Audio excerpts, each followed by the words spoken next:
Welcome back to the Hunt Experience. I'm Cody Gann. And I'm Chris Brewer. As always, this show is brought to you by Camel Family Outdoors and Whitetail Property Management. What are we on? Episode 17? More than that? 19? 18, 19? Somewhere in there. I don't know. We're doing really good. I'm behind times, dude. Yeah, I think we're on 19. Are we really? Wow. Yeah. Okay. We might have to have, we may get some of those little poppers for episode 20. Like, do the horns and all that stuff. Oh, we need to, for sure. Yeah. Hey, we've already taken a big step because now we have merch. We have merch. Yep. So I don't know if you can see this right there. So that's the Hunt Experience logo. Hunt Experience logo. Decals for your truck, That's tractor, box blade, tiller. Yep. And we got some snazzy made by my wife t-shirts. And t-shirts, yeah. Yes. So if anybody's interested in those, contact Chris. Yeah, holla back. Holla back at us. Well, I know we both had some really cool vacations, man. Vacation, yeah. That was, man. Yeah, I was looking forward for that for a minute. Me too, man. Yeah. We had so much fun on ours. We went to Colorado, Pagosa Springs. Yeah.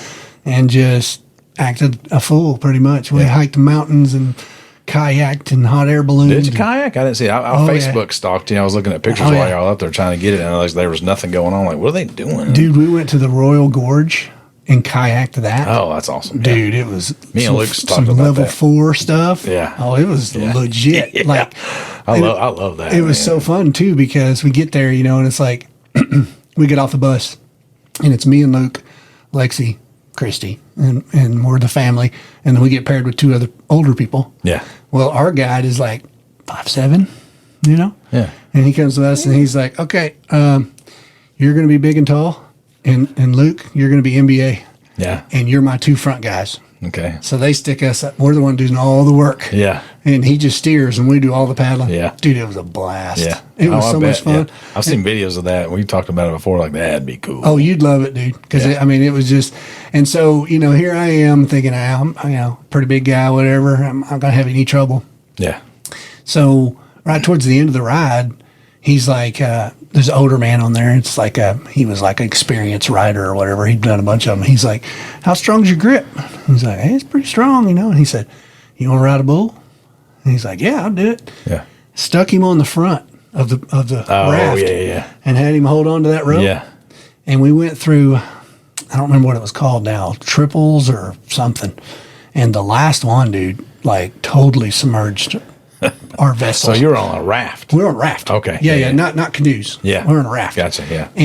And there was 6 of us all on the same raft. Well, what I didn't realize when you raft is you sit on the side. Mm-hmm. You don't sit inside the raft. Yeah. You sit on the side. Yeah. And we went through some rough stuff. And he said, they had this big training. He's like, hey, don't fall out. Yeah. It's like, if you fall out, somebody's going to have to save you. Yeah. Yada, Or yada, not. yada. And then they're like, all right, we got to pick somebody in your boat that needs to be the saver. And Yeah. I'm like, yeah, it's me, man. I'm the biggest guy, whatever, Yeah. I came this close. I mean, within inches of falling out of myself. We hit one of them big The dips. saver needs saved. And it just about washed me out, and it totally humbled me after that. Yeah. It was. But you talking about fun, dude. That's something that you need to experience one time for sure. Yeah, the pictures are really, really nice. Like I said, I was kind of like looking while y'all were up there, like, see what's going on, and I guess just making one big post at the end. Yeah, we all got back home or whatever. So I got to check all those out. Yeah, it looked awesome up there. Yeah, we had a blast, man, and that's the probably between that, the hot air balloon was cool too, but I'd already done that before. But the hike to the mountaintop, that was one of the hardest hikes I've ever been on in my life. Really? Oh, dude, we bought the oxygen from Walmart, the little cans. Yeah, I've seen those. Those make a huge difference. Yeah. You'd think it wouldn't. Yeah. But, it's like, we're in shape, Yeah. Oh my gosh, we had a little dapper on the front and a little dapper bag. Yeah, I saw the pictures of that. Yeah. So the dog was on the front, and then me and Luke would switch off. But it was 2,400 feet from where we started to where we got to.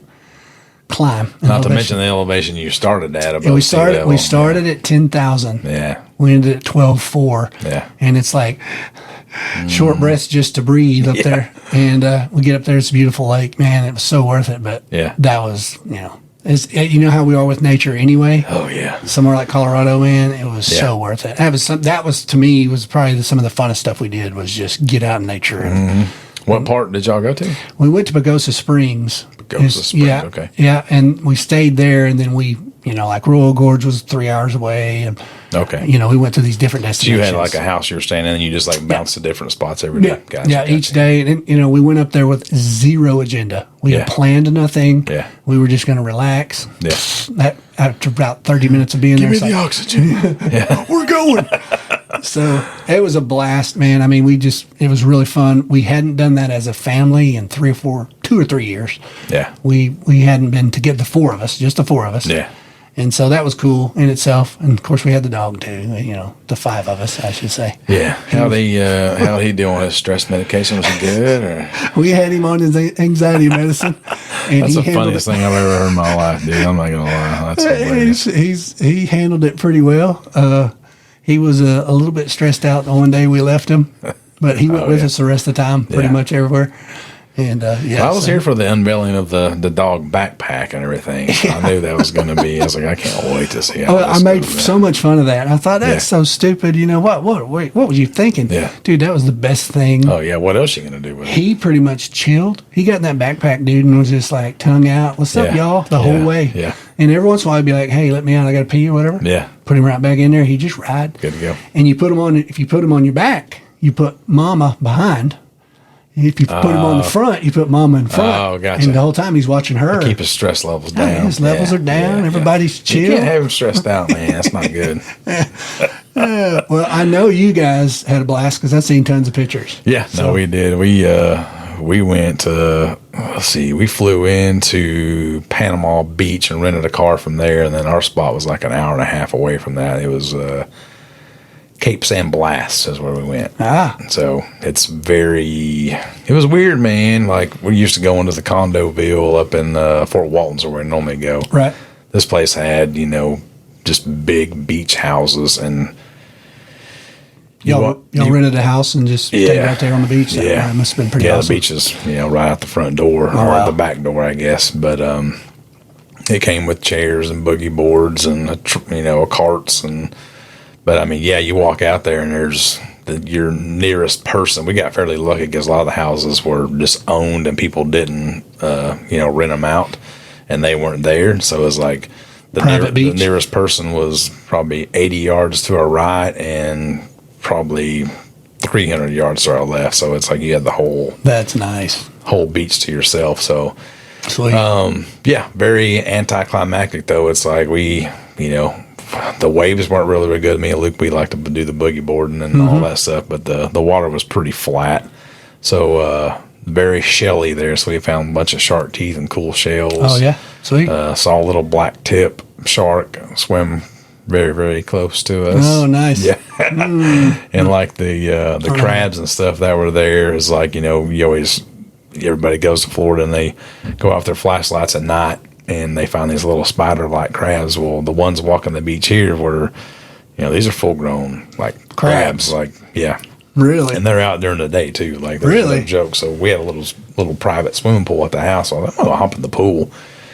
Shower when you come off the beach. I'm gonna hop in the pool right fast. Like, oh, check it out. They put these little plastic crabs down in the pool. I was like, that's kind of cool that they would do that. It's like, oh no, that's moving. Oh. That's a real crab. So He's alive. Yeah, but he was in chlorine water, so I was dipping him out of the net, and they had little holes all. It looks like where people drill to put umbrellas in your normal condo areas. That's what it looked like. Well, you watch those holes, and I got some GoPro footage of it. Actually, I set my GoPro right by one of the big crab holes. It's kind of cool little footage, and he comes out and kind of stares at me in the chair and flings sand out of it. And I got the GoPro footage of it while I was there. I was like, yeah, that's pretty cool. But we had a good time. We relaxed. There's a town called Port St. Joe.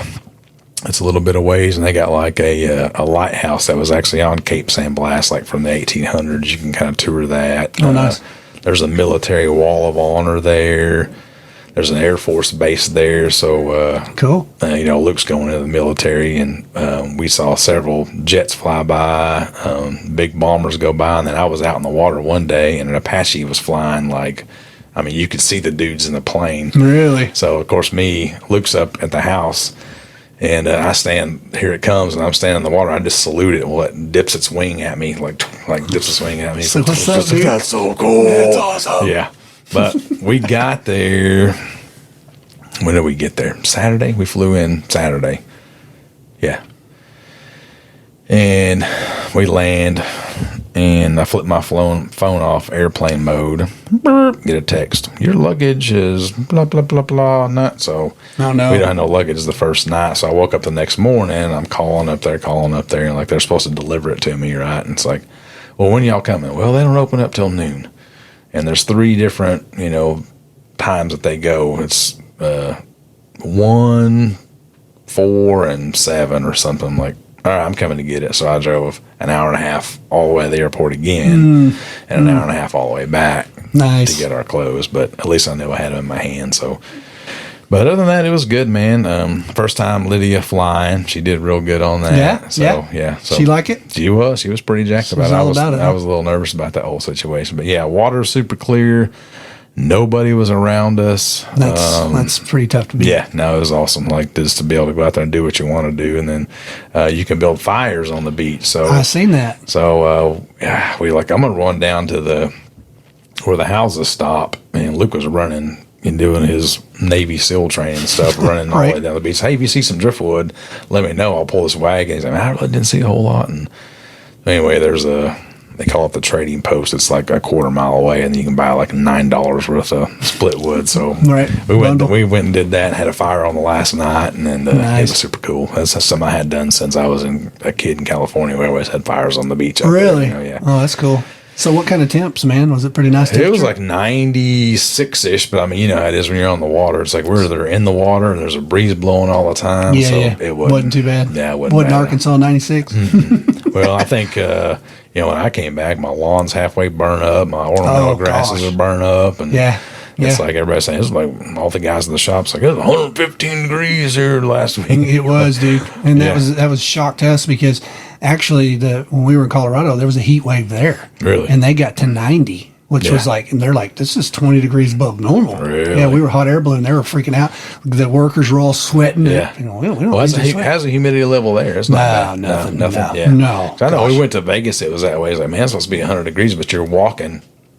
You don't even sweat. And like, this is weird because if I'm here, like, I push mode last night and like pouring. My Carhartt shirt was like weighed 9 pounds, and I pushed mode for 30 minutes. It's way different. It definitely the dry is. Heat. Yeah. It definitely is. You step outside, when you're talking about that, I think it got to actual temperature was like 107, real feel of 115. Yeah. And then humidity. Yeah, on top and it's of like, that. dude, you can't even hardly breathe. Yeah. And it's like, takes your breath away when you walk out there. Yeah. So.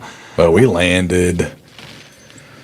Oh gosh, it was probably like 10:30 when we landed back, and we flew out of Tulsa because it was just way cheaper than XNA. And it's like, the current time is this, and the temperature is like 71, I think is what they said. I'm like, what? 71 here? Like, that's crazy. So, this whole week's been pretty nice until today's been a little toasty. But how about this rain, man? Oh man, I know. I'm so What's up excited with about that? My wife's not happy about it because she wants to sit out by the pool, but I'm like, if we can get this for like 3 more weeks and we can actually plant in September and like have a great growing season. It's not going to be fair if we get all that advantage. Man, I know. What's that going to be like? It's going to be great. I know, right? It's going to be great. So, like I was telling you, dude, it's been 3 years since we've had a good fall. Mm-hmm. I mean, we've been so dry and so hot. And last year was really bad. What was it? When did we plant? October last year? Probably the middle of October sometime. It was late. That's what we were talking about on the phone today. It's like we didn't even get a fair shake because you planted in the middle of October and then, seeds start coming up. It grows for maybe a month. And then cold weather hits it and there you go. You got 3 inches of whatever. Yep, and it gets mowed down to an inch, and there you are. That's the way it stayed all year long, too. It looked like a little golf course out there. Yeah, it was bad. So that's we're coming into the cis kind of summerish. Yeah. I know we talked about it before. I'm working on the back food plot. Yeah. I had tilled it. We were going to we were going to check it, do soil test on it. Yeah. Didn't work out time-wise. I was gone a week, and then turn around, and you were gone a week. Mm-hmm. So I went back there, and I was thinking, all right, we'll go ahead and just do the soil test back there. And it's like completely greened over again. I could not believe it. It's like, I just tilled this, man. You So just expose all those weed seeds. yeah, and I got a brought all the little weed sprinkle seeds on up. it. Yeah, exactly what I did. So Yeah. I got to get that cleaned up again, and then I've definitely got to do my access there. And I've told you I've kind of figured out a plan Yeah. for that. Don't know about the brother in the hay bales. That may still be an option. You know, Yeah. he's telling me the other day he's got so much hay to cut now with all this rain Oh, I bet. that he'll have plenty of hay. So I may still end up lining up some hay bales back there. You know. So I called him 2 days ago. I told you I got the electric company kind of jacked with me on my deal over there. They I remember. trimmed a bunch of trees down and then mulch up the trees where my switchgrass was. So I'm kind of looking for a bare spot. So he's supposed to be bringing me. I think Hoe blocker. I'm gonna bring some round bells in and probably stack some. I got plenty of cedar on place. Stack some cedar with my tractor around it just to make it look a little less whatever. So Not wide open. So the bucks can't see it in between the split. But I did get a hold of the electric company finally today. And they're coming to pull that pole because it goes to nowhere. So now I won't ever have to deal with this again. So next year, I think I'm going to cut that little triangle out. And I think I'm going to do that whole thing and switch. Oh, yeah? And do the whole thing. Yeah, that way it's like. All the way back to the opening, the triangle? All the way back to the road. Yeah. You have the high line wires here, and then my little road comes through. There's a little triangle of woods. I think I'm going to have somebody come in and. Slick it? Well, probably just go through with one of those mulchers and just mulch all that up. Yeah. And get rid of it, and then I'm just going to turn all that switch. That whole. I'll till that whole area up and switch because they'll never have to go through and cut that highline wire again because there won't be a wire there. Yeah, exactly. Talked to an engineer today. He plugged in a work order for us. I'm hoping they get it done pretty quick. And that'd be good. This year I'll throw the round bells in there and kind of dress them up with some trees or whatever. And I told you I stacked up all that other stuff. On my access side to the deer mansion. Yep. And I need to come up with something in front of it as far as that goes. Yeah. Like I want to do, like last year I had that big cedar tree and I plucked it out because I wanted to redo the switch in front of it, but I'll do something right there. And then I went around to all my little access trails last night and did a bunch of little trimming here, trimming there, stuff that, we had ice storm and snowstorm last year. Bent some trees in, so did that. And then my plots, I tilled them all up again, hopefully for the last time. We're switching to the Buffalo system, using no-till drill. But I was like, man, I want to do them one more time and get them cleaned out because, Brick City we had out there is like, yeah, definitely. The guy made a brick road and buried rebar. I plucked out parking curbs and all the things I've told you about. So I tilled and plucked and had the boy out there, and we were chaining stuff up with the tractor and plucking out rebar and plucking out parking curbs and concrete sacks and then after I did that, I bought a land plane for the road. Yeah. And I was like, you know what I'm going to do? I'm going to try to get this thing, get all these little hills and valleys and just make it nice. Right. And I'm going to try this out versus a box blade. So I put that tractor in medium range in third gear, and I set that box blade where it was, just skimming the ground. I just went around and around and around, and dude, it's like flat. Oh, dude, you posted that video, and I was just like, what did you do? Dude, you took that thing from rough to it's golf course. Nice. Yeah, that's awesome, man. So now I won't have to get a tiller back on it again. Exactly. You know what I mean? So now it's like I think I'm kind of set as far as that goes. Yep. And I had the boy go out there, and he uncaged all of my trees, took all the weeds out of them, fertilized them, remulched them, put the cages back up around them. And then around all my big trees that are left in the plot, I had him go ahead and whack all that stuff down. There was a couple small trees there and a bunch of briars. Cleaned all that up around there. So when we kill deer, that's where our photo op is going to be. I think so. In your food plot. I told him I've got that persimmon tree that died, and they gave me a credit on that. So I've got that coming. It should be here in a couple of days. I need to replant that. And then I've got some little red apples on my little apple tree out there. Sweet. And then my big trees, I think I'm going to go ahead and have him hook up the dump trailer and go to like mulch more and just buy some like light, just the cheapest mulch that I have there, just the ground up pallets. I think I'm going to mulch a small area around my big tree so I don't have all that briary stuff come up again. Oh, yeah. Plus it'll keep me from, I'll have a circle there. I know I'm not going to get into the roots of it. So I got you. That way it'll be all nice and clean. And you're going to put mine to shame. You realize that? That's what you're trying to do. I there's nothing better than a feeling, especially like October, middle October. Yeah. You look out over your plot and it's this just gorgeous, lush. I love it. It's a good feeling. Yeah. It really is. Yeah. So now you're going to have manicured trees Yeah. and Yeah. gosh, man. Yeah. So yeah, when we kill, we definitely need to take pictures in your plot. Yeah. No, it should be. I don't know. I kind of go overboard with stuff like that, and plus, I love driving my tractor, man. It's like, Yeah. I'm gonna get out there on the tractor and see if this makes a difference. After I made like three circles around, I'm like, dang, that's making a lot of difference. I couldn't believe it when you sent it to me. I was Yeah. like, dude, that can't be the same place. Yeah. It was amazing. It's slicked out. Now we got some rain on it. It really looks Oh, I good. bet. Like it's all flat and nice and even. The rain kind of washed up some of the dust, obviously. So I found a couple more little concrete blocks I need to pluck out of there. But I mean, That dude put some stuff down, didn't he? That's unbelievable, man. Well, Because me and you yeah. plucked. How much did we pull out of that? tons. Tons. Well, what was it? After deer season, I went there with my bucket. I dug that whole road out of there and Yep. dumped it. Yep. Dumped it out, and then I was like, I think I'm gonna till it one more time. I had good clover in there, but it's like, I think I'm gonna till it one last time. I set my tiller super deep, get Right. everything at the top, and I took my rake and just raked and that rock rake and just raked and scooped buckets. So I got buckets of dirt like all around. I'd pick like 3 or 4 different piles where I didn't have switchgrass, so I could dump it all. Right. So I got big dirt piles out there now, but I mean it'll all grow over and Yeah, be yeah, yeah. gone before too long. Yeah. It'll all close in, you know. So yeah, now I think I'm set, man. I got a couple more bricks to pluck out of there, and then I think from here on out it's going to be just drill, crimp. And I talked to the guy from RTP about that demo crimper, Yep.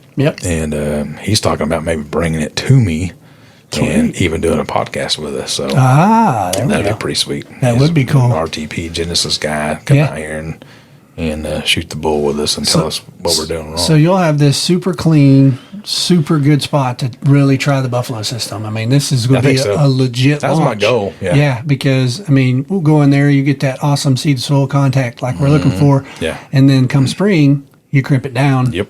And you're going to plant soybeans into it again, you think, right? Possibly? I'm going to plant some kind of summer blend. I don't know about the thing about the soybeans that I had this year. I got them to come up pretty good, but the Browse does pressure. just browsed them Yeah. out. So We were worried quickly. about that. So, I don't know. I may Yeah. look at. I've been looking. Told you I've been looking at that Eagle Seed Company, and they've got some really cool summer blends. It's got buckwheat in it, some sunflowers, like just random stuff. Yeah. That it may be pretty beneficial, just soil building stuff, Yeah, with yeah, green exactly. manure or something I can kind of get into. But I mean, whenever we crimp down our rye, which, you know how that stuff, was it 5 feet tall? No, and it's some of the, deep. Yeah. Deep. Crimp that stuff over and plant whatever into it. And now you got something constantly putting, I'll look into it and see kind of what I need nitrogen wise and all that stuff. Yeah. But there's a lot of different products out there that you can, Well, I'm joining you on my back new plot. I'm going to do the exact same thing. Yeah. I'm going to keep the front food plot like we've done for so long, and just kind of compare them. Yeah, and see what happens, yeah.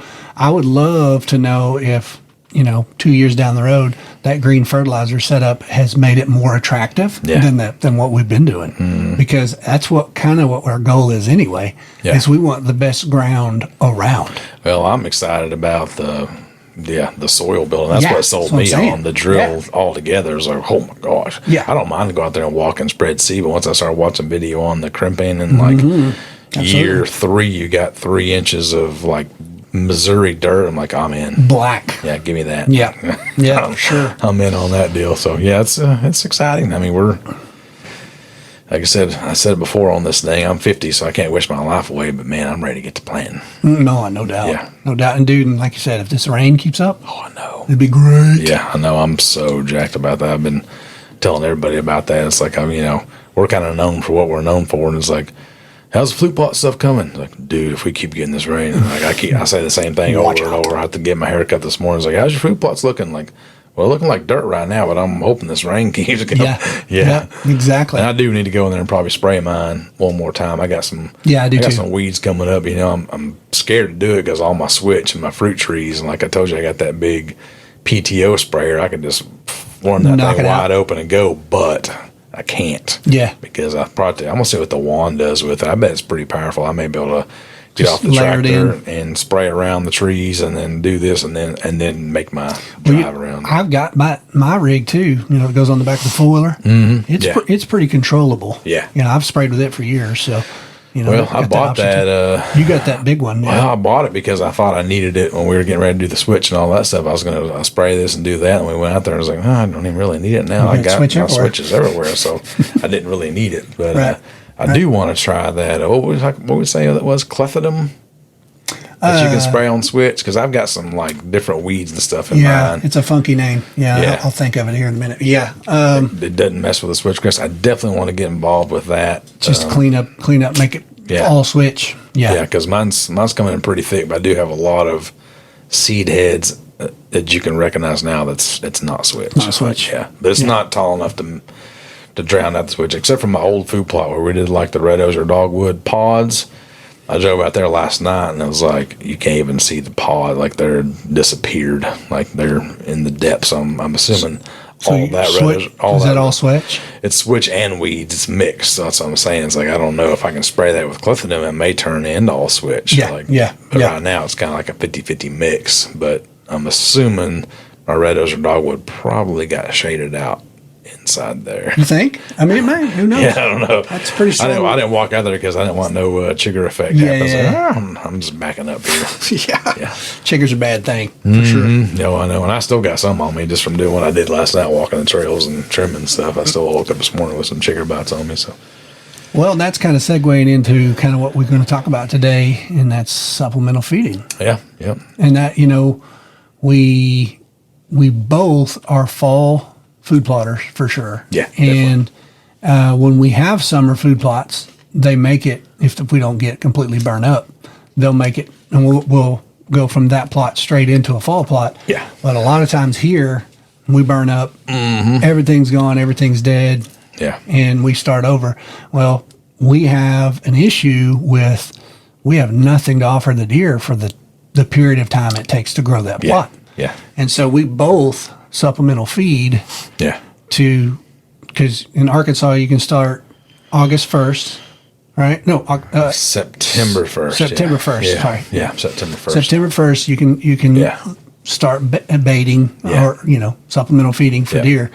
And that's when you need to get your cameras rolling and find out what bucks are in the area. And that's a great way to do it, for sure. So, I just wanted to, you know, we kind of wanted to talk about the positives and the negatives, maybe. You know, I've said on here before, is like I'm not really pro supplemental feeding. Like if I had a choice, I wouldn't do it. Absolutely. But if everybody around you's doing it, you feel compelled to. Plus, like we talked about before, I didn't get to hunt early season last year because I was still working on my place. So, come September, if I can start doing that, maybe get an early bigging down, you know, and then I may shut it off then. If my food plots are really rocking, we keep getting the strains, like I'm not going to supplemental feed anymore. I'm going to let them, I got the kill plots and everything else set up out there. Like, you really shouldn't have to. Yeah. Well, and I know you probably noticed it last year for sure. I've noticed it for years. Once you get into that mid-October time into November, they don't really eat it anyway. Yeah, it's kind of a waste. You know what I mean? It's like they're not even messing with none of that supplemental stuff. I mean, not for me here, you know, they may in other places, but yeah, I'm sure if you have a huge population and your food's not real good. I mean, we probably seen more on the supplemental side last year than we have in a while, just because of the food plot situation. It was like, you know, they kept it mowed down, like they were having to work to get in there and like get some stuff. So, you know, I don't know. I fed last year, and I was big on the big feeder pens. But because of hogs, because of the pigs, and had some pretty good deer in murder this year. I'm not running the pen yet, but you know, we'll see what happens once we start feeding. What arises, and maybe building a pen again. I'm hoping not, but as long as you don't get 30 pigs out there. Yeah, we shall see, because they'll camp out and they'll eat everything you got. Once they find out you got it, they're horrible. And I told you I got the golf cart now, so I can feed in silence. So, I'll be interested to see how much that changes things for you. I really feel like your daylight movement will change just because of that one thing. You know, you did a bunch of other stuff. But I got a lot of stuff going on in my place right now too. Though they came out, they trimmed all the trees, Sure. and did all that stuff, and now they're replacing all these telephone poles. Every picture I had over my salt licks and stuff is kind of just all gone dead, and I feel like these guys are just intrusion. they're driving these little tank-like machines with big augers on them. They're drilling and everything else. So it's like it's nothing's really happening right now. Yeah.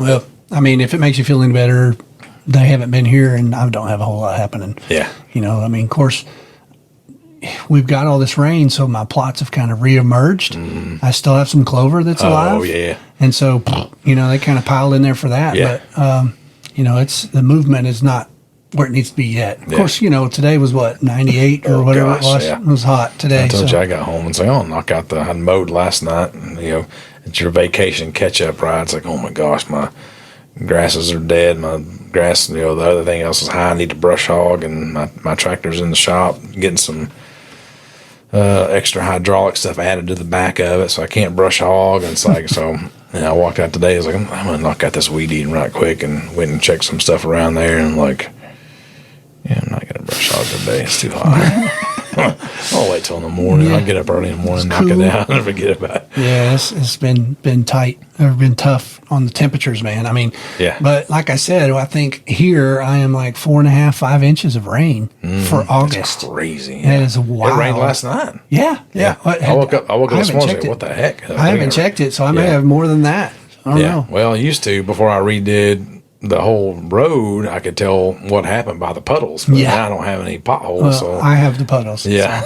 It's like, I woke up this morning and I walk in the kitchen first thing to my little coffee making station there, and the kitchen windows all fogged up because the house is like 65, and the rain, I can always tell because that window's like so fogged up because of the humidity of the rain. Right. There was like, rain.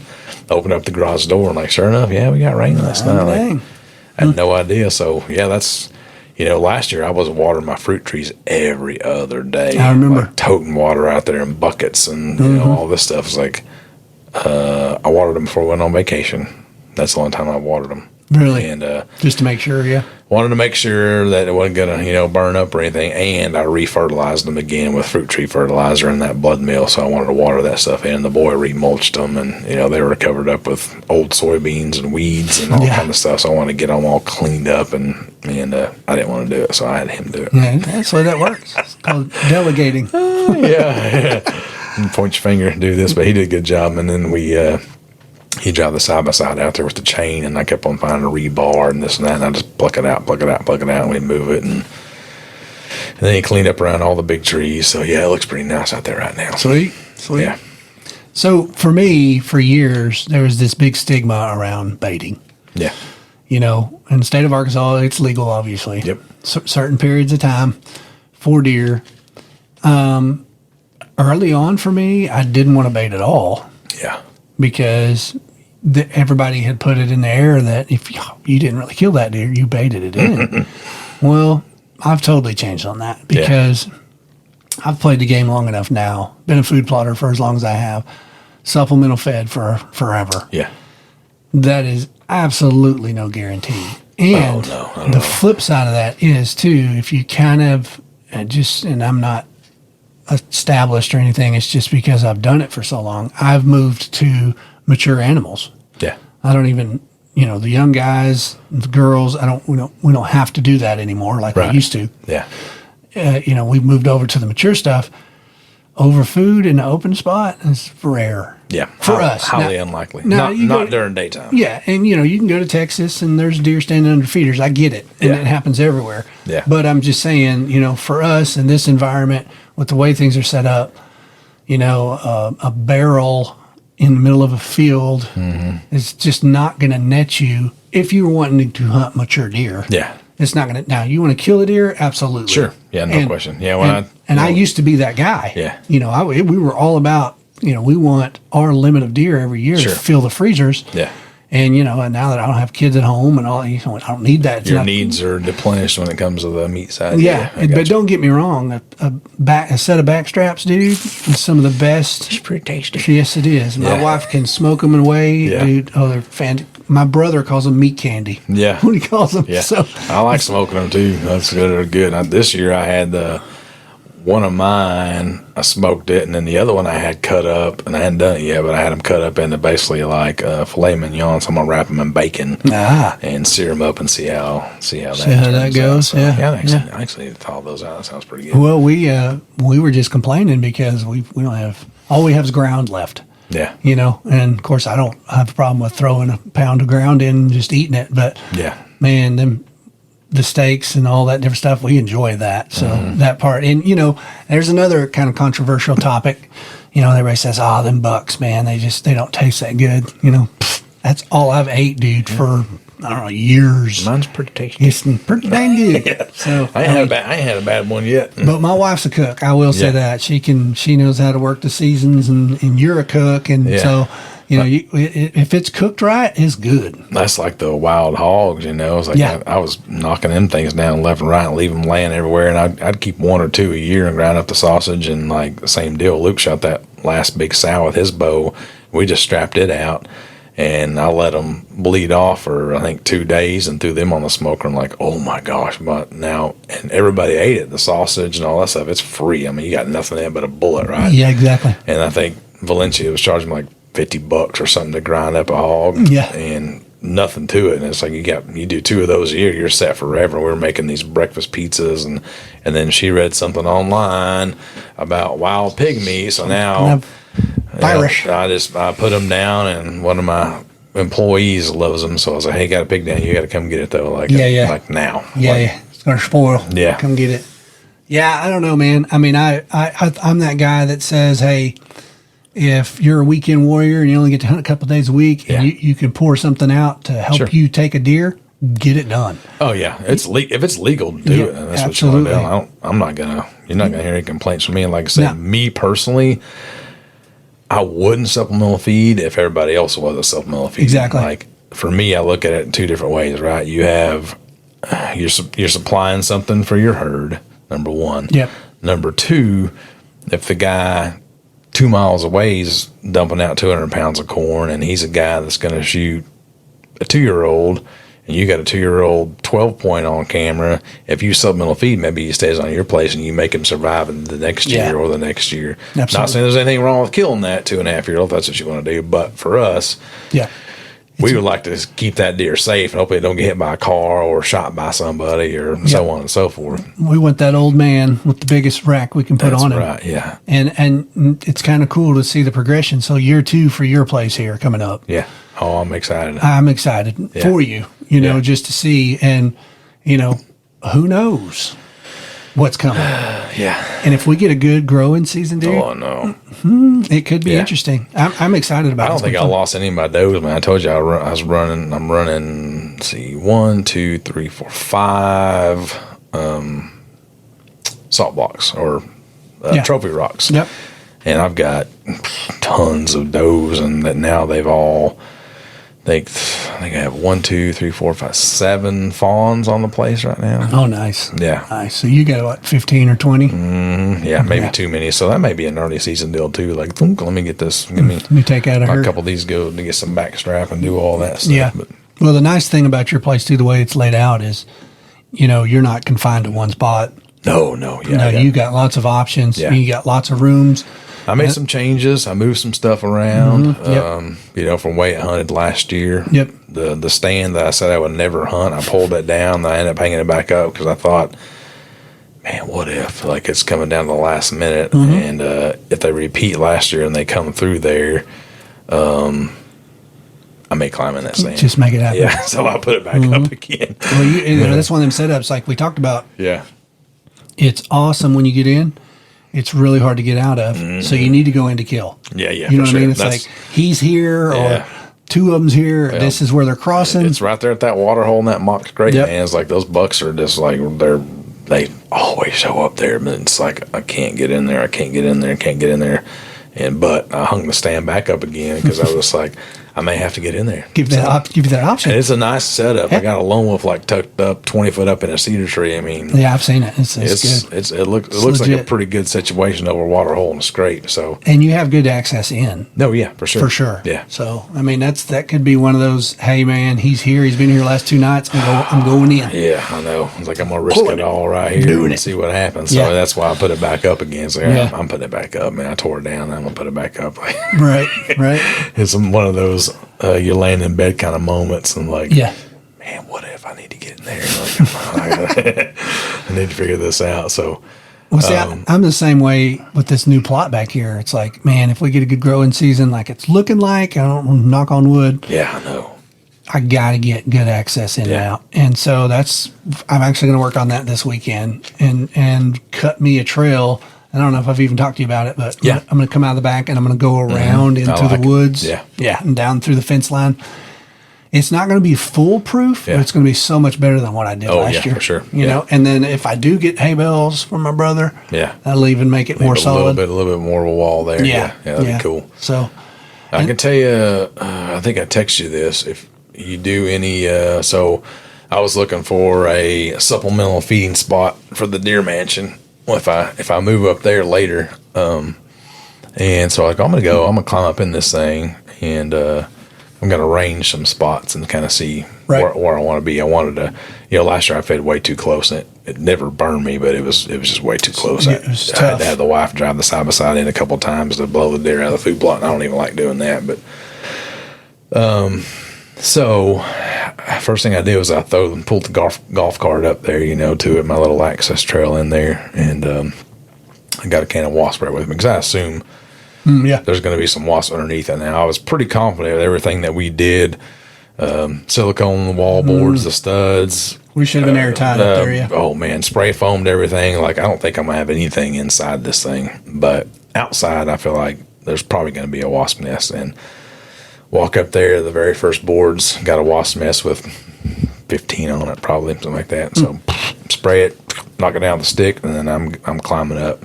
Go to the trap door, and I got that little piece of paracord on there. And normally where my hooks line up, once I open it, it just hooks onto it automatically. I can just climb in. Well, I opened it, it didn't hook onto it, and it slammed back down.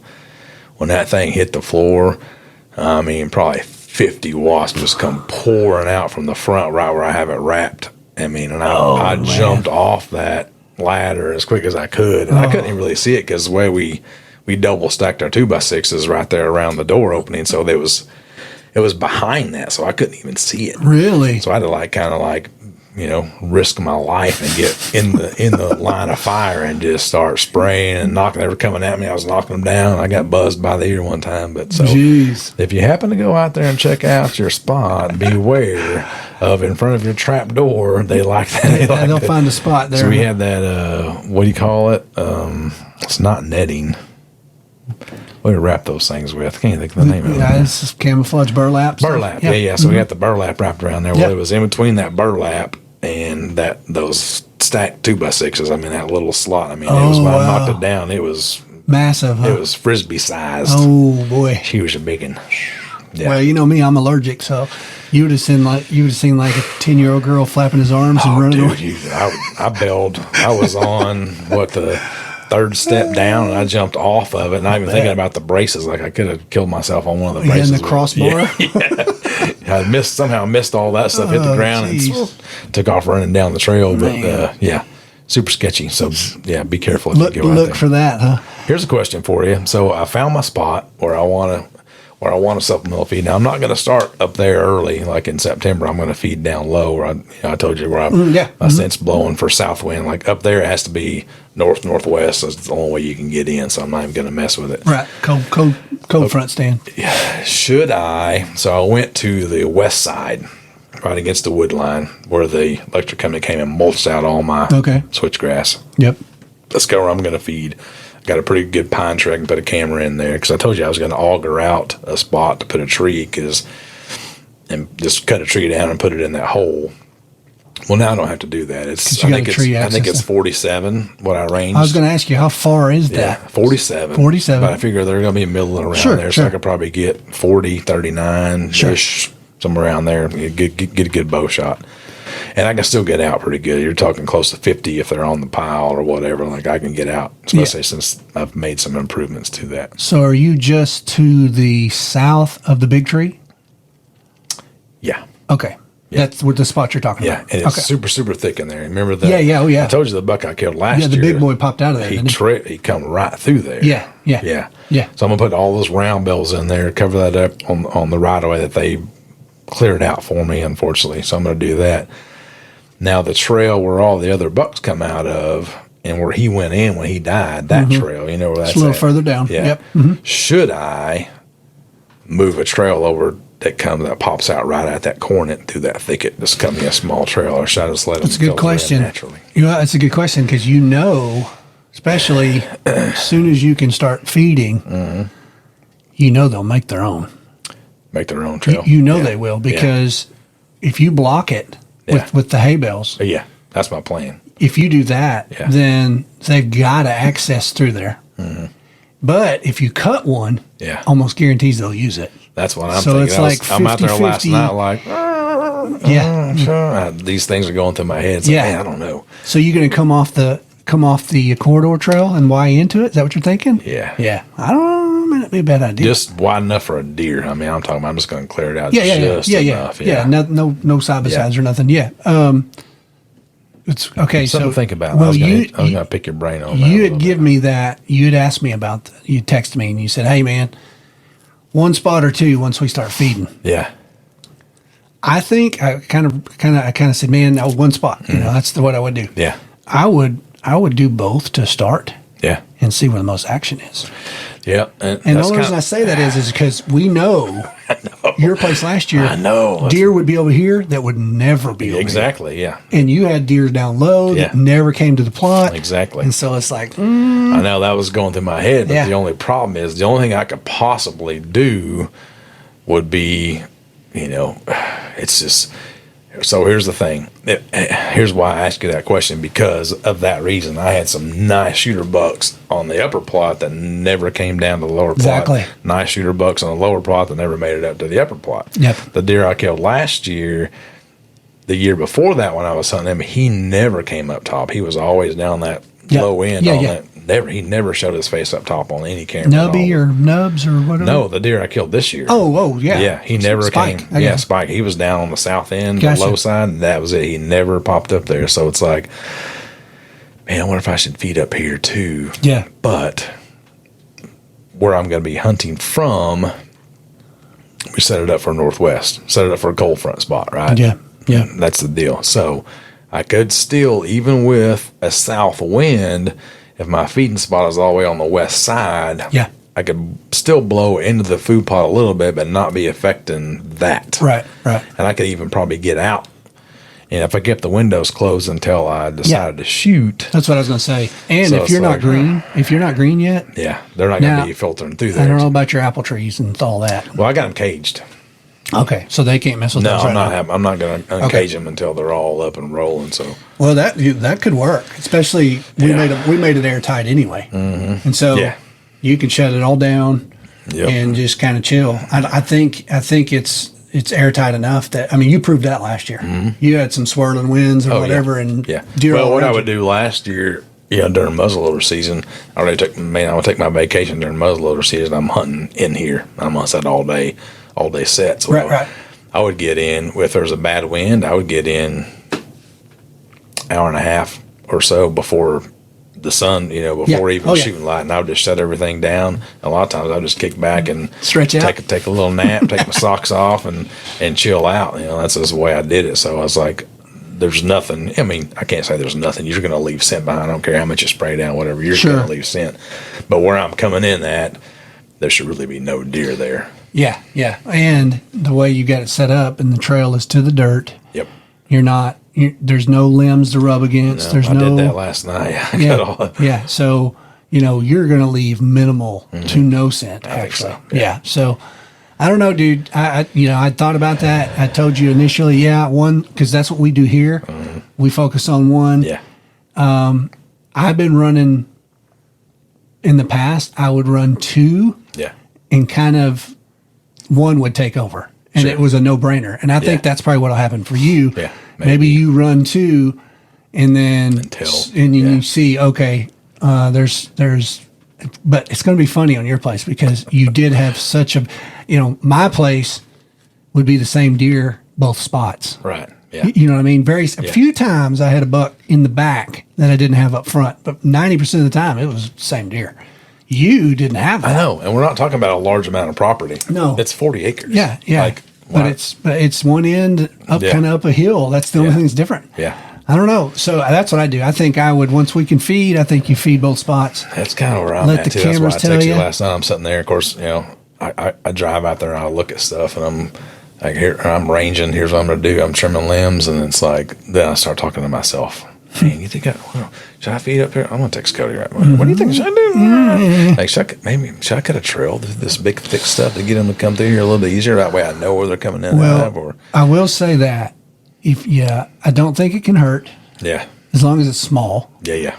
And deer will use it. Exactly. Yeah. Because they're going to take the path of least resistance. Yeah. The deer are lazy 90% of the time. Yeah. You're going to whatever's easiest. Well, if you're blocked off on the other axis, that's going to push them into that spot, or they're going to come from below. Yeah. And they can't see into the food plot if I can get the, I was working on that with the switchgrass. I wasn't there yet anyway, but it's getting close. The contractors for Liquor Company did not help me with grinding hurts my feelings. Grinding my switchgrass down to nubbies, down to nothing. Well, speaking of switchgrass, let's go a little sidebar here.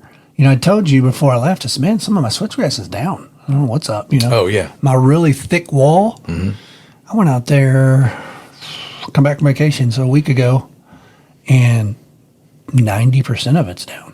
Really? And the guys had come in there with that big equipment and cut my trees, and you don't see tracks there, like from their equipment. So I don't know what happened. I mean, it's really odd. Now, I haven't been out there this week. Yeah. So I don't know if some of it stood back up or not, but it was like rain, you would hope. Well, it was like everything right around the plot edge was all standing. Yeah. But behind it, all on the ground. I mean, like a big section of it. I was like, what is going on? Well, that's what I was telling you about, the stuff I had out there in the old food plot that I planted in Switch. And I walked out there, 2 or 3 weeks ago, maybe a month ago. And then on the house plot where all that switchgrass was, and I found that fawn out there. I was like, why is this switchgrass all pushed down? I just wonder. I mean, and they were bedding all in there. And I popped them up the other day with the side-by-side, and they were in the old food plot. And they were bedding down in there. See, that may work perfect for what you had planned, man.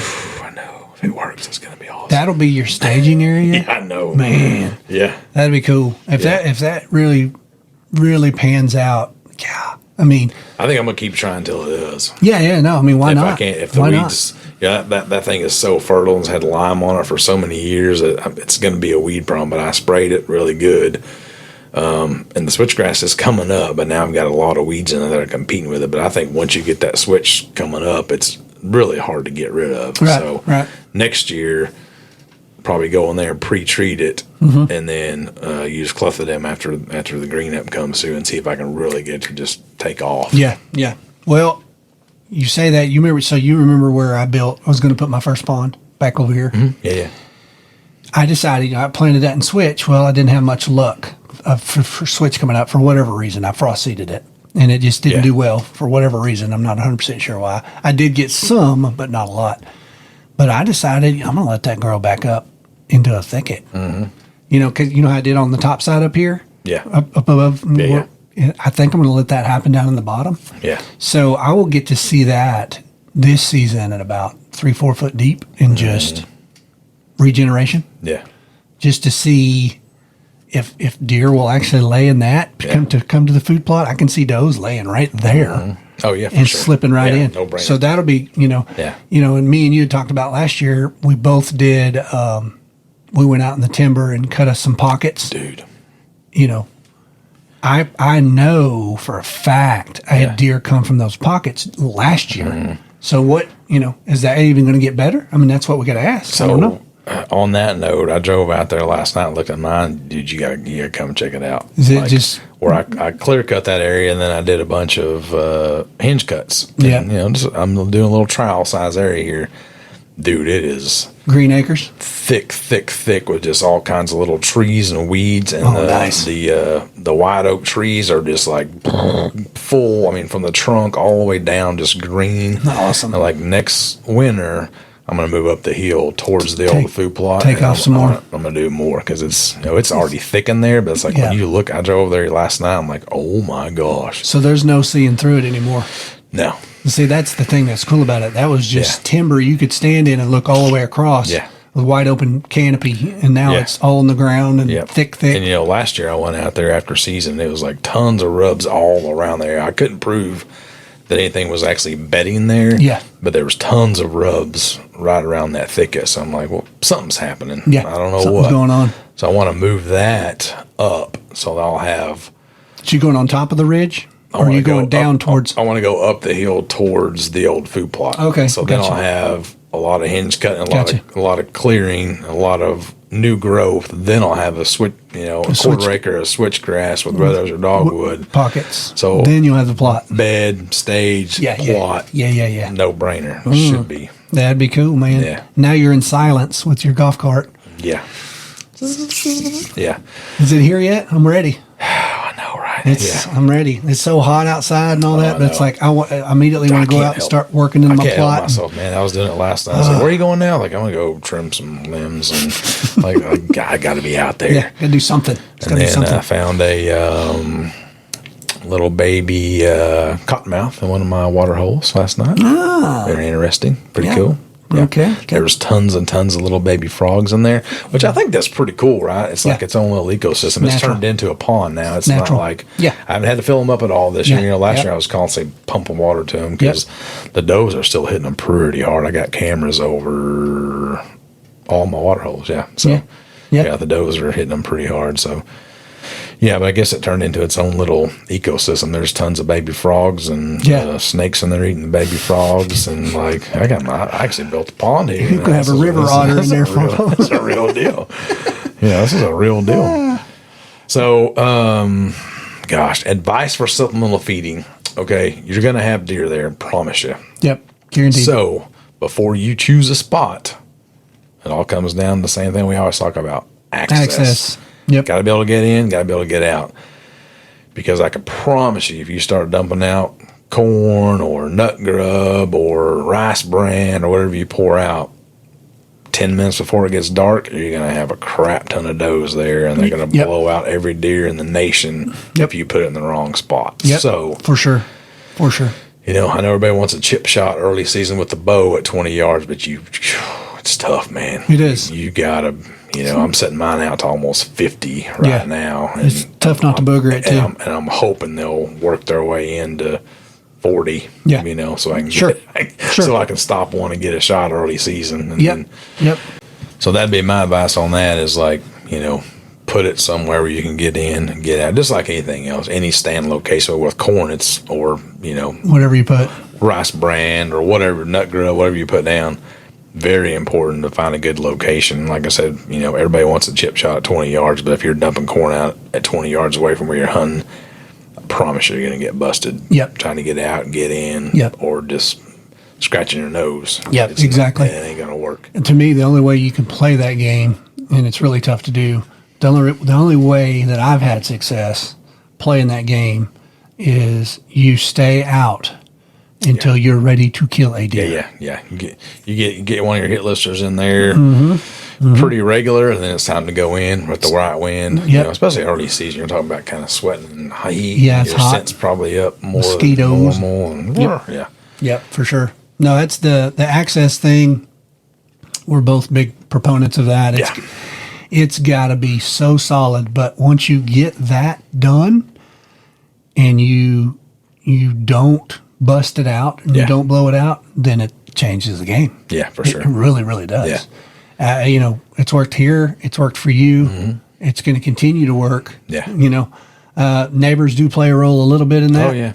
And it's part of it, but no, I'm one of those, like I said, we're in Arkansas. If a guy wants to feed, more power to you. I got no problem with it. No. I mean, it's legal. Right? Yeah, it's legal. I don't care if you're shooting does, if you're shooting little bucks, whatever makes you happy. We're going after the big fellows. We don't necessarily hunt overfeed necessarily. No.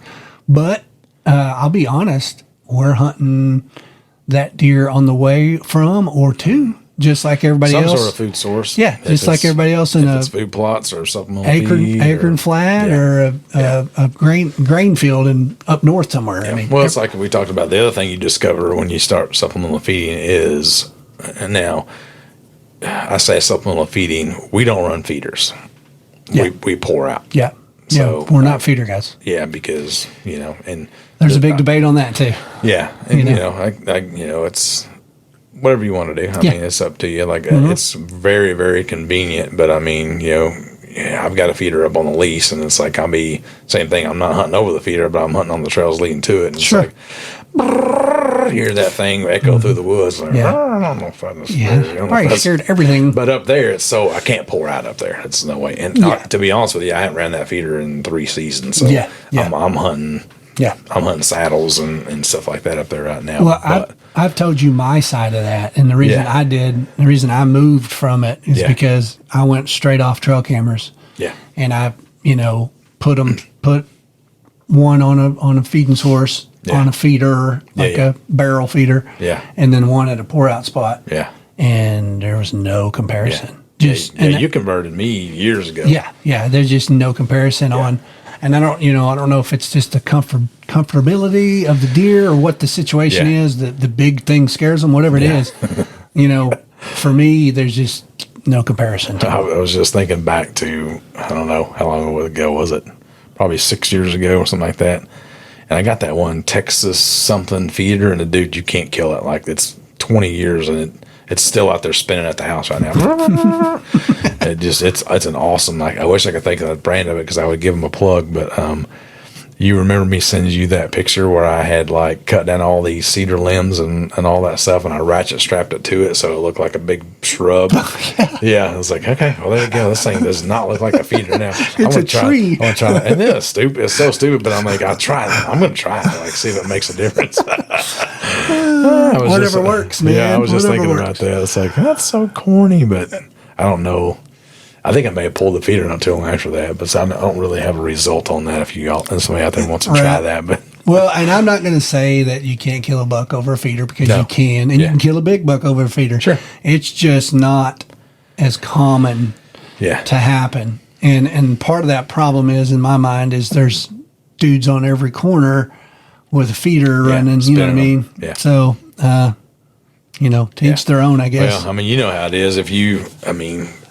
Even a 3-year-old deer, if he comes in at daylight over a corn pile alone, how sketched out he is. Oh, yeah. No, for sure. So if you got a feeder going through there and he's been underneath that feeder and it's gone off, imagine how high alert he is. Like, you're never going to get drawn back on a buck like that. Yeah, ever. Exactly. Like, it ain't going to happen. Yeah. So. Well, we played the 5-year-old game here. Yeah. And, try to get a 5-year-old to come out to a daylight spot like that. It's just really hard to do. And that's partly because it's Arkansas and what we have here, but it's partly because it's, generations of deer have died over corn. So no question. It's passed on. Yeah, that's what I'm saying. It's like I'm not a huge proponent of feeding. But if you don't, there's tons of downfalls to it as well. Oh yeah, absolutely. That's what I was going back to before. You have tons of ladies coming in, I saw it on the new big plot last year, my first year up there, and it's like, okay, well, it's an hour before the shooting line ends. Here comes the does, and I'll have 3 different groups come through. They'll filter all the way through. They're eating, and then they ultimately meet at the corn pile and they fight. Fight. Dominance. And then they'll move off. And then right at dark, you look in the woods and like, okay, well, the ladies are all in the corn pile, and they go, oh, this is a pretty good deer coming in here. So that's something else too. But if you don't, back to the same thing. If you don't put it in the right spot, you can't get in, you can't get out. You blow it out one time, and that buck is there, or you don't even know. You may not even know he's there. Sure. He may be tucked back in the woods waiting for the sun to finish going down and then start chasing ladies at the certain time of year, right? Like early season, we're looking for bachelor groups. Yeah. They're a little more they're not so much on edge. It's the early season, so they hadn't been blown out Right. and ran and pushed dogs and blah, blah, blah. But Which is one of my favorites. Yeah. My favorite's for my daughter anyway. Sure. Yeah, It's, yeah. I try to get her in there on the biggest dude right off the bat. Yeah. And it's worked. Yeah. And it's, Oh, yeah. it's just what we talked about. over and over and over. Yeah, it's access. Yeah. It's in and out. We got to be able to get out of that stand with 10, 15 deer in the food Yeah. plot, Yeah. or just left the supplemental feed. Yeah. You got to be able to get out without blowing them. Yeah. And if you can do that Yeah.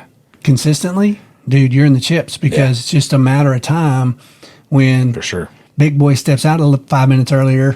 That's all you're waiting on. Right? That's it's it. a slip up, and Yeah. we're fortunate here to have some fairly decent food plots. So normally what happens for me is it's like, it's 10 minutes after shooting light. I can still see deer on the corn pile. But if you look through like binoculars or something, you can see better. Yeah, yeah, we tinted sure. our windows on the shooting houses, so it makes it a little bit worse. But then pretty soon those deer start filtering out, and they're going all the way Right. down the food plot. It's like, great, now I'm getting out. And it's like, Yep. we've got our, the trapdoor system that you've kind of made. It's like, it's super quiet. I put foam around it. You ease out, and They never knew you were there. Never, ever got busted. I still love that story, from when the first time you really pulled off a 15 deer escape. Yeah, yeah. You had a whole field full of deer, Oh, and you're yeah. like, dude, I just got out, Yeah. and my camera's blowing up. They're right there. It's almost as good as killing. Oh, I it's kept like, oh my gosh, look at this. that was so awesome. Because that's the whole reason why the 40-acre project evolved, because I kept on getting blown out. Yeah. Like, gosh dang it, man. I'd come back to the house and I'd be so mad. It's like, what are you mad about? I'm like, I'm getting blown out going in, getting blown out coming out. I mean, I had a nice trail going in there, but they were using the trail, and it's Right. like it's in the wrong spot. And then everything started evolving. I'm online. I'm looking up all this stuff. And it's like, let's do it. And We're going. Here we go. We're going. Yeah. And now we're year 2. Yeah, second season I'll be pretty excited to see what happens there. Yeah. I haven't got a lot of people saying the same thing. Like, dude, I can't wait to see what we get on camera this year. Oh, I Dude, know. I can't wait It's to see what's going on this year. Exciting. Which we'll see. And maybe, how it is. Like, I may have nothing on camera. I mean, I don't Well, that's me here. Yeah. Normally I've got, within the first few weeks, I'll know kind of what Lexi's maybe target bucks will be. Sure. Yeah. Don't know any of that right now. Yeah. We'll Yeah. It's just all see what in the happens. wind until Yeah. we can start throwing her out and running some coverts over them. But the other thing that we discussed this year with your brother is getting the big totes of corn versus buying it by Yeah. bags. I'm excited about that too. Yeah. That's going to save us some money for sure. Yeah. Yeah. And if we can figure out a way to store it, which you've got that figured out at your place, but I got to pull the golf cart out and put it in there. That's the only thing I know to do. Like, Yes. I got to make that happen, because I think that's going to be a huge time saver. I'll probably just go out and Yeah. My big deal is I like to feed quite a bit at one time, so I can be in once a week maybe. Yeah. So I I'm may have probably to going have 10 buckets. try to go out there with quite a few 5-gallon, go to old Jaegers and buy me a bunch of 5-gallon buckets and bucket it out and load up the golf cart and ease out Yeah. there and pour out and get out. And Yeah. Well, like I told you, don't keep up with how much you spend during the season. yeah, no, It really hurts your feelings. Don't ever do that. That's stupid. And the other thing, the other advice, if you can put out enough that lasts a week, and I'm pretty flexible in my job where I can usually get out there 12, 1 o'clock. Yeah. If not, try to do it on Saturdays. Like, if you work 8 to 5 or whatever, take a Saturday, even if you're hunting that day, while you're spraying down everything else, get out there like midday where there shouldn't be any movement, and try to get your feeding done then. Don't go out there in the mornings or of the evenings and try to get something fed, because that'd be my other, I'm not going to say I'm a pro, but that would be my other pro tip. Yeah. If I had one. If you're supplemental feeding, I for try sure. to, I think that changes the game if you can. Like, If you're a feeder guy, run the feeder, man. You might, you never get lucky. If you run a feeder and you're tracking the does, the next thing that goes up with that is screening, because the does are going to be there. Yeah. So now you got to be able to have the bucks and not be able to see in there. Yeah. So if you can come up with that equation, you want to run a feeder. My next thing would be like screen. Yep. That way the bucks have to push in that food plot to see what's in there. Yep. And it could work. It definitely could work. Yeah. Yeah, for sure. That's a great tip. Yeah. I mean, and that's what's, that's kind of what we've done on both of our places. Mm-hmm. We've both worked on that outer screening edge. Oh man, I know. I can't and wait. make it where them deer got to poke their head in there and see Yeah. what's going on. That's There you go. huge. I told you that story on the old plot, it was just kind of opened up. And it's like how many times I see, and it's only a 1/4 acre food plot, and I say, oh my gosh, there's a giant. He's just like sitting there on the edge of the woods, staring into the food plot, waiting for a doe to pop out or whatever. And of course, you know, you're like, time's ticking, 10 minutes till shooting line. Brr, let me grunt. Oh, nothing. Like, let me snort away. Like, anything. Dude, just step out. Come over here, man. Yeah, I think I'm gonna head on back out. Yeah, I've seen that happen multiple times with like, oh my gosh, that's a good deer. You know, and like, yeah. So that's something we both tried to do on both of our places is make it to where that deer has to come out there and investigate. And if that can happen, man, you can have success. And so. yeah. We'll see. Yeah, for sure. We'll see what's up. And like I said, knock on wood, rain's still here. Hopefully it keeps raining and we can have a good plant season. Yeah. I'm ready. Hopefully. That'd be a blessing for sure. So. Yeah. Well, guys, that's going to wrap it up today from the Hunt Experience. Yeah. Thanks for listening. Appreciate it. Appreciate it. See you.